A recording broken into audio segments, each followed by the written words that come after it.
チーズケーキだって生肉の解凍だって簡単。グリル料理も300度でプロの出来栄え。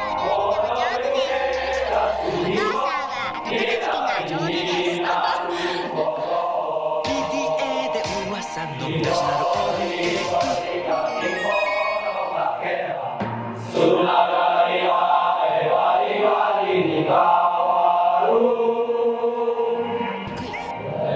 ナショナルなら全部引き出せるから出し入れ楽々。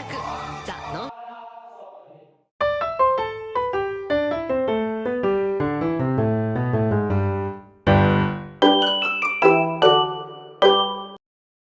Sejarah Jepang menjadi pusat perusahaan besar.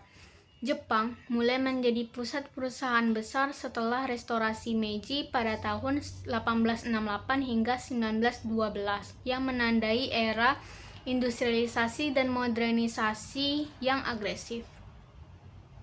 Pemerintah Meiji membangun pabrik transportasi seperti kereta api dan mengembangkan pendidikan teknik untuk mendukung tenaga kerja terampil. Dari era ini, Jepang membangun industri berat dan elektronik serta teknologi militer. Pasca Perang Dunia Kedua, Jepang fokus memulihkan ekonomi dengan mengembangkan teknologi berskala besar seperti otomotif, elektronik, dan kelistrikan.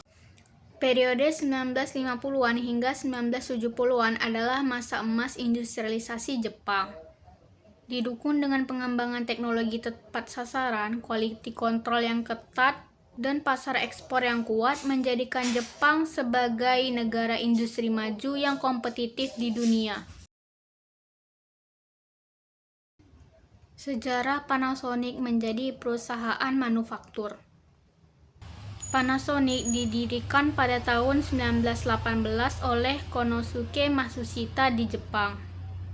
Yang awalnya Panasonic hanya menyediakan soket lampu. Pada tahun 1935, perusahaan resmi bernama Matsushita Electric Industrial pasca membuat alat rumah tangga. Setelah Perang Dunia Kedua, Panasonic tumbuh pesat dengan produk elektroniknya seperti tape recorder, TV, kulkas, dan AC. Pada tahun 1970-an, Panasonic melakukan ekspansi global dengan lini produk VHS dan audio berkualitas. Indonesia menjadi salah satu basis penting Panasonic sejak 1960-an dengan joint venture bersama dengan Gobel. Panasonic terus mengembangkan teknologi manufakturnya dan ekspor yang luas. Visi dan misi Panasonic. Visi Panasonic yaitu menjadi perusahaan terkemuka di dunia dengan inovasi teknologi yang memberi nilai tinggi bagi masyarakat dan lingkungan. Misi Panasonic yaitu memberikan produk dan layanan yang berkualitas, yang meningkatkan kualitas hidup konsumen, serta berkontribusi pada pembangunan sosial dan ekonomi melalui inovasi keberlanjutan dan kepedulian inovasi terhadap lingkungan. Cara Panasonic membuat manufaktur di berbagai negara. Panasonic membangun manufaktur di berbagai negara dengan mendirikan perusahaan lokal atau joint venture, serta dengan menyesuaikan regulasi pasar di tempat perusahaan yang ingin dibangun. Panasonic mengadopsi produksi teknologi mutakhir, meningkatkan tingkat komponen dalam negeri atau TKDN, dan membangun distribusi kerjasama bersama pemerintah lokal. Contohnya di Indonesia yang manufakturnya dimulai sejak 1960-an dan berkembang menjadi pusat ekspor melebihi dari 50 negara. Relokasi produksi dilakukan untuk efisiensi biaya dan akses pasar regional. Selanjutnya, ini adalah permasalahan atau tantangan yang dihadapi oleh perusahaan Panasonic. Yang pertama itu adalah regulasi yang ketat dan standar produk di negara tujuan ekspor. Salah satunya itu negara Indonesia sendiri memiliki standarnya, yaitu SNI atau Standar Nasional Indonesia. Yang kedua itu adalah persaingan merek yang kuat di negara regional ataupun negara global lainnya, di mana negara regional tersendiri itu sudah sangat memahami target konsumennya, sedangkan merek global yang lainnya itu sangat lebih maju.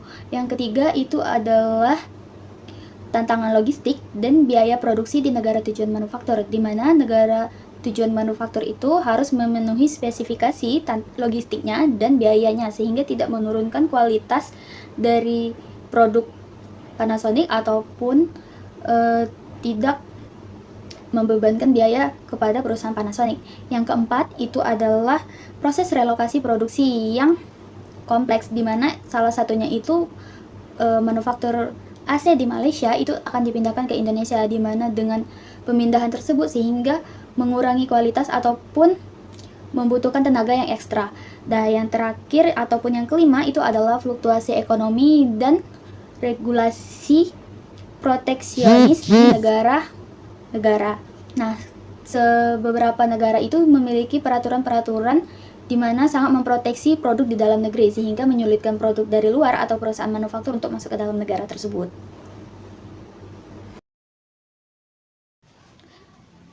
Adapun beberapa cara Panasonic dalam mengatasi berbagai masalah ataupun tantangan dalam membangun perusahaan manufaktur. Nah, yang pertama itu adalah investasi teknologi dan peningkatan TKDN untuk mematuhi regulasi yang ada. Investasi teknologi ini berguna untuk meningkatkan kualitas produk di negara-negara manufaktur. Dan yang kedua itu ada TKDN.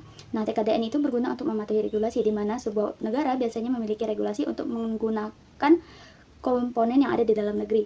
Nah, yang kedua itu adalah kemitraan dengan perusahaan lokal ataupun kemitraan dengan pemerintah. Nah, kemitraan dengan pemerintah itu berguna untuk mendapatkan izin usaha, subsidi, atau hal lainnya, dan kemitraan dengan perusahaan lokal itu berguna untuk mendapatkan suku cadang atau untuk kelancaran bisnis lainnya. Yang ketiga itu adalah strategi inovasi produk sesuai dengan permintaan pasar global, di mana di sini Panasonic menginovasi produk-produk agar sesuai dengan kebutuhan ekspor atau permintaan ekspor di negara-negara lain. Yang keempat itu adalah diversifikasi produk dan penyebaran manufaktur di berbagai negara. Nah, di sini itu diversifikasi produk itu berguna untuk mengurangi kerugian, di mana biasanya ketika salah satu jenis produk itu permintaannya menurun, perusahaan Panasonic itu bisa mengcover kerugiannya dengan produk-produk yang lain. Dan membangun manufaktur di berbagai negara itu membuat perusahaan Panasonic tidak hanya bergantung pada salah satu negara atau perusahaan induk saja.